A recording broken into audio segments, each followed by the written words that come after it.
What's up guys, I'm DK Wrestler, and in today's video I'm going to be ranking every Funko Fair 2023 reveal. Now this past week was the final day of the 3-day event of Funko Fair 2023, and I thought instead of doing a huge worst to best ranking list, I would take this to the Tiermaker website and rank every item. That includes the pops, the sodas, the mystery minis, even the freaking puzzles are going to be ranked on this list. So without further ado, let's go on to the Tiermaker website and rank every Funko Fair reveal from this year from all 3 days. Alright, so here are all of the Funko Fair 2023 reveals day 1 to 3, and the categories here from worst to best are trash being the worst category, and then going to could have been better, not bad, really good, and straight fire as the top category. And we're going the exact same order from day 1 to day 3, so it would have kicked off with the Demon Slayer pops, which I'm not going to go specifically on each of them because they are the glam shots, so I will say them as pretty much an announcement. So for pops, I will have to kick off by putting them at straight fire. So much detail involved with these. And then the pocket pops I'll put in not bad for right now because they're just previously molded Funko Pops but made in a more tinier version. So then the next reveal would have been Five Nights at Freddy's, kicking off with the Funko Pops. I would put them in front of the keychains in not bad. The pop keychains for Five Nights at Freddy's I'll put behind the Demon Slayer. The mystery minis, I'll actually put them in between right here. And the figures, I actually enjoy the way these figures look, so these will go in front of the mystery minis. They do a great job making the actual figures themselves for Five Nights at Freddy's. And then the plush, could have been better just because I'm not entirely a fan of pop plush, but they do look pretty decent. Then we have the pop art covers from Brandalized, and I'm going to put them at the end of not bad. I'm not exactly sure my entire opinion on these art covers as of yet, but when more come out, I think I'll have a better opinion on them. Then we got the Guardians of the Galaxy Volume 3 pops, which I will put these under not bad. At least these ones I'll put under not bad. And then I'll probably actually put both the 10-inch Groot and the Cosmo Dog under really good. I mean, Groot makes sense as a 10-inch, and then having a new character like Cosmo into Guardians of the Galaxy, even though in the comics he was involved with that. But I think this is his first movie appearance besides the holiday special, if I'm not mistaken. So it's cool they're making a new pop of Cosmo here. And then we have the Funko Soda figures, and this is going to be no particular order, but these will go under not bad. They're not entirely bad, but I wish they would have done the chases a bit differently for these Funko Sodas and make them limited. The Pocket Pops, I will put these probably right in between the art covers and the Five Nights at Freddy's keychains. The plush I'll put probably at the end of could have been better. Next up, we have the third of 12 Civil War set pops of Black Panther, and this one I'm actually going to put at really good. I know that's a little bit controversial because we've seen a lot of Black Panther pops, but this is a pretty awesome remold of the original Black Panther for Civil War. Next up is DMX, and I'm going to put it at the end of really good. I mean, both the molds are sweet. They're completely different. One wearing a shirt, one not, and then the arms are different also. So I like the difference between the common and the chase to where people might actually want to get both of them. Next up is the pop albums of Sir Mix-a-Lot's Mac Daddy, and I'm going to put this at could have been better. And it's what I've mentioned in the previous videos that I have done here on the channel, is the fact that I wish that they would have added something that he's actually leaning up against, because on the cover he's leaning up against a car. Otherwise, with the Funko Pop itself, it's leaning up against nothing and it makes it look awkward. Next up, we have ourselves the Shazam Pop comic covers, and I'm going to put this in between the Pops and Sodas for Guardians of the Galaxy and not bad.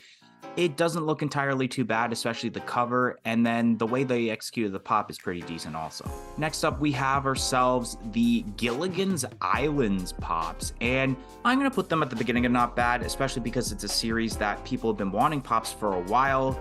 Freshly new, so it's cool to see the first Gilligan's Island pops instead of seeing more Guardians of the Galaxy pops. Next, we have ourselves the Harry Potter Pop Deluxe Moments, and This one I am probably going to put in between the figures and mystery minis in not bad. I mean, I like the idea of deluxe moments, don't get me wrong.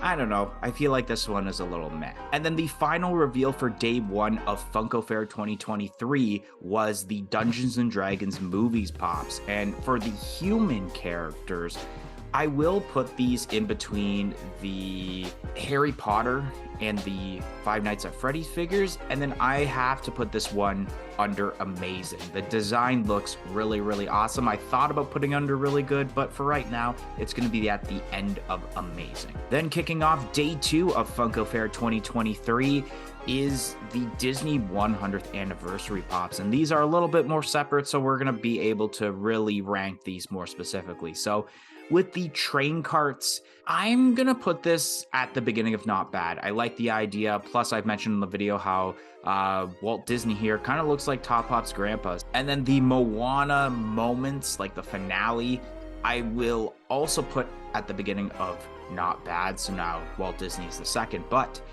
this is still pretty decent. The flocked Aristocats, I gotta put at the end of really good. A lot of people were really hyped about that, and all three pops are flocked, so you can't really go wrong with flocked.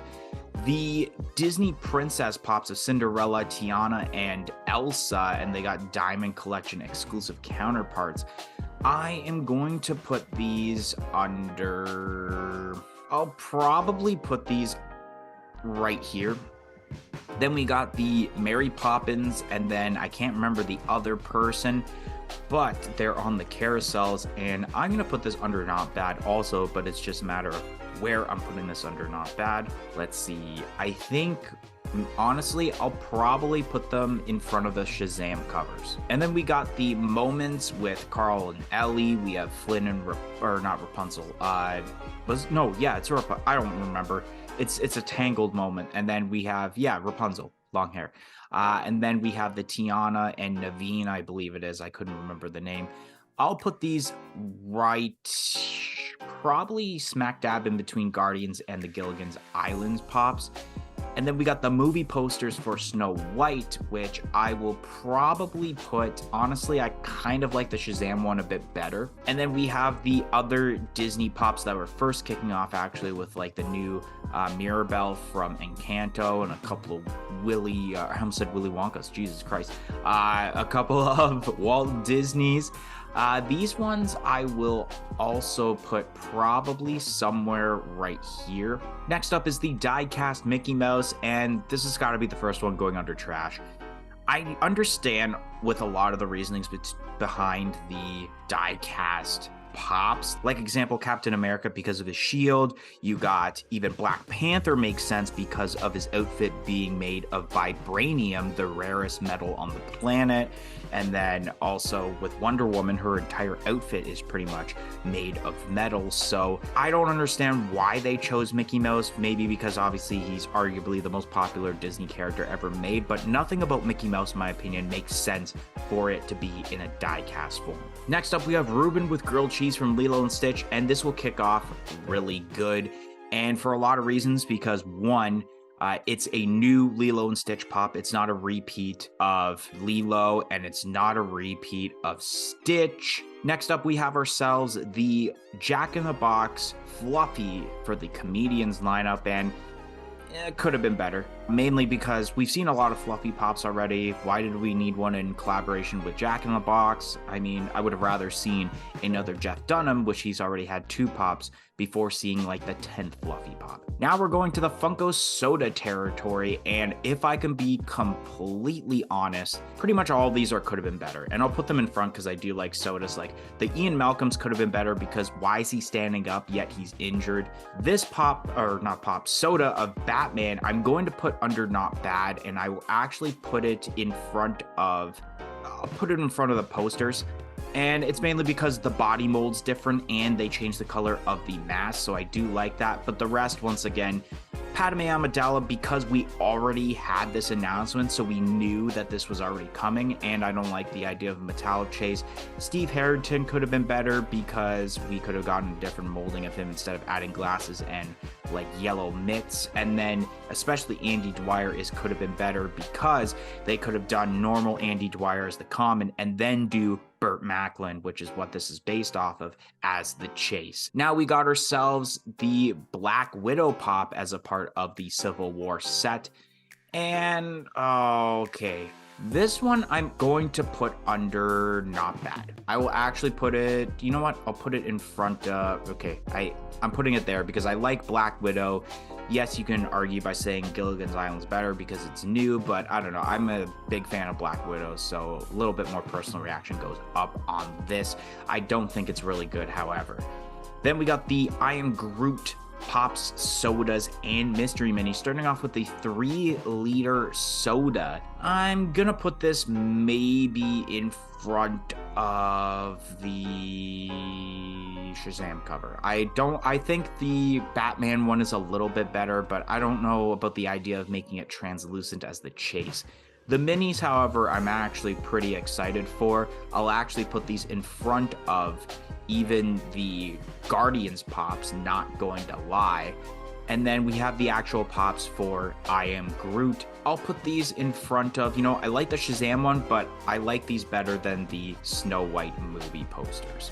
Next up, we have ourselves the Avengers Endgame Deluxe Moments, and I'm going to put this behind the Harry Potter one under not bad, and it's mainly because, don't get me wrong, I like the deluxe moments, but I hate when Funko decides to make them a different amount of characters and sell them at the same price. Like, even with the Harry Potter one, you get more bang for your buck because you get 4 full-size characters, when here you only get 2 full-size characters and then a tiny, almost mystery mini-like character as a character in this deluxe moment, still being charged the same price. You see what's happened with the different deluxe moments where they're getting reduced by a lot at Walmart, so this could be the same thing with this one, not gonna lie. Next up, we have ourselves the Thor comic book version with the pop pin, and I'm gonna put this right at the beginning of really good. Actually, dare I say, I will actually put this under straight fire. This thing looks awesome. I love the way that they did the cell shading.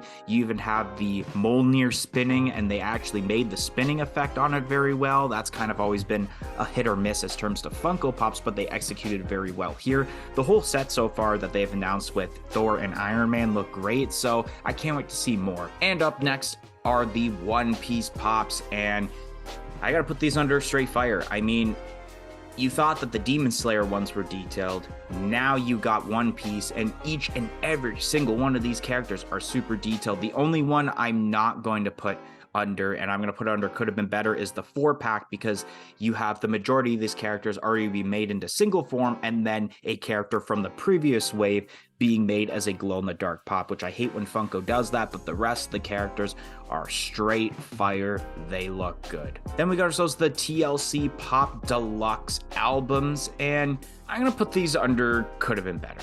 I mean, I feel like we could have gotten a different deluxe albums being made instead of TLC, but it is what it is, I guess. It's not entirely bad, but it's not entirely the best either. Oh, and I guess I forgot one more One Piece pop. I don't know why that switched out there. But here is, I'll put that under not bad, actually, just for the cover. And it's going to go probably right there. Next up, we have the Pop Puzzles, and I hate to say it, these are trash. I don't really see a lot of people getting the Pop Puzzles, to be honest, and I hate puzzles as it is, so I can see these being on clearance at a lot of stores, not gonna lie. Next up, we have ourselves the Pop comic covers of Hawkeye and Ant-Man, and the Wolverine ones exclusive to Target, and these will actually go in front of the Black Widow in not bad. I mean, the Hawkeye and the Ant-Man, where you have the Ant-Man on the tip of the arrow, is awesome. And then even the way they execute a Wolverine is pretty decent. Then we got ourselves the What If Funko soda figures, and I actually like these much better than the Guardians of the Galaxy sodas, and I like them better than...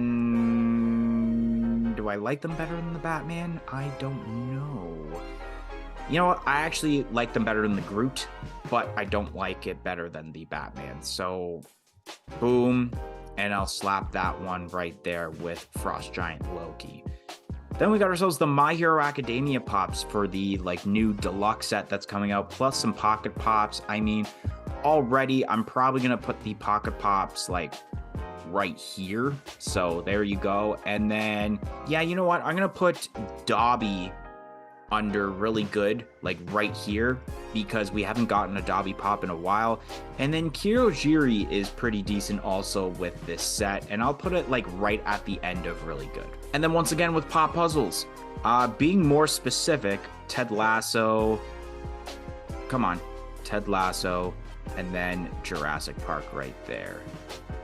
And you know what? I'm gonna put Mickey Mouse right there, because at least I'd rather get this than get the puzzles. And then the final announcement for day 2 of Funko Fair 2023 is Vic Rattlehead from Megadeth. I almost said Motorhead for some reason. This will go, actually, I really like the detail involved with this. Put under not bad right at the beginning there. Now we move on to day 3 reveals, kicking off with Star Wars Episode 6 Return of the Jedi. And I mean, this set is pretty banger. I'm going to put the common pops here. These will be not bad. It's just a matter of where they're going in not bad. Probably, not gonna lie, like maybe in front of the Black Widow. These pops here for the deluxe set will go behind that. The Jabba and the Vader moments I have to put under really good, and I will put them probably right here. And then that will be with these new exclusive pops here, also with Max Rebo, which I'm really excited for a new pop of him. And then you got to have that Palpatine to go along with the Darth Vader and Luke moment. So they both got to be side by side here for really good. And now we have a lineup that I'm most excited about as terms to Funko Fair, and that is the brand new WWE set. So kicking off with the Ted DiBiase, I'll put that in between the Return of the Jedi pops and the Civil War pop in not bad. We got the pop VHS, or not VHS covers, WWE covers, or I'd like to call them pay-per-view posters, which I will actually also put these under not bad right in front of Ted DiBiase. And then these new pops of Rocky Maivia and the American Nightmare Cody Rhodes, I gotta put in front of Ruben, even though Ruben is cool, but just that Cody Rhodes pop is sweet. And then we got the Bianca Belair, the Ricky Steamboat, and the Rhea Ripley, which I will also put under really good in front of Ruben. Now we got the pop candy pops of Care Bears, DC, and Freddy Funko, and these are garbage. These will indeed be at the end, and Freddy Funko will be at the end, considering that those who view my channel know that I have a very big dislike towards Freddy Funko, so I would for sure not be getting that. Then we got the new Willow pops, which I don't know too much about Willow. I know it's for the movie and not the TV series on Disney+, and I'll put these probably right here under really good. I really like the bases involved.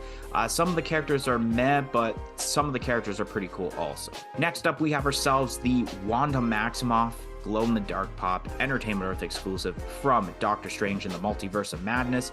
And this has to go under amazing, and I will probably put this, I hate to say it, I'm actually gonna put it right between the Demon Slayer and the One Piece pops. This is really awesome. This is something I wasn't really expecting for this lineup, and it definitely might actually be the best pop they have produced for the Doctor Strange in the Multiverse of Madness lineup. I think it's so detailed and so awesome. Continuing the trend of Wanda Maximoff with her counterpart Scarlet Witch. This pop is a really good pop. Dare I say, I will actually put it in front of the Black Panther under really good, and people are also really excited about this new mold of Scarlet Witch. And then we have the pops for these, I forget the exact title, it's Something in the Shadows TV series. I don't know too much about it, but I will put these probably, I'll put them here. For right now, I'll put them here, and then the 5-pack is probably going to go there, because like, who needs a 5-pack if you're just going to get the singular characters, especially glow-in-the-dark versions? I don't know, that's just me. Next up, we have the Blacklight Jimi Hendrix Funko Gold figure. And I gotta put this under, it's gonna go under not bad, not gonna lie. Even though people hate Blacklight, but I'd rather have the Blacklight figure than probably even these mystery minis. So it's gonna go right there. And then we got ourselves Pop Rocks Pops of Cyndi Lauper and Cher, which I will also put these under not bad. And these will probably go in front of the Shadow Pops. I forgot the title of it, but both of them will go under there. And then we have the Deluxe Pop for Boruto, and this pop, pretty detailed. I will put these in front of probably the Shazam covers. And now we have a Funko Soda of Marty McFly from Back to the Future. And this is a Funko Soda I'm for sure going to be buying. So I will probably put this right in front of the Batman, but it's not entirely the best Funko Soda, especially with what they chose for the chase. And now the last pop that was announced for Funko Fair 2023 overall is the Dustin, Eddie, and Demo Bats Deluxe Moments from Stranger Things. It's Phase 3. And I definitely have to put this pop right at the end of Straight Fire. And it goes back to the point that I mentioned about the deluxe moments for Endgame and how you're executing less full-size characters, but then adding kind of tinier characters. But realistically, the amount of demo bats that are used in this deluxe moments, I guess kind of makes up for, especially when you look at the Endgame one, and then there's Meek there. So, you know what? Just because it's highly anticipated, I will at least put it in front of the monster from the Dungeons and Dragons lineup. So there we go. So there we go, guys. That is every Funko Fair 2023 reveal ranked on the Tiermaker website. Let me know if you agree or disagree and where you would rank some of these. But don't forget to like, comment, and subscribe, and hope to see you guys next time. 1, 2, 3, I'm out of here.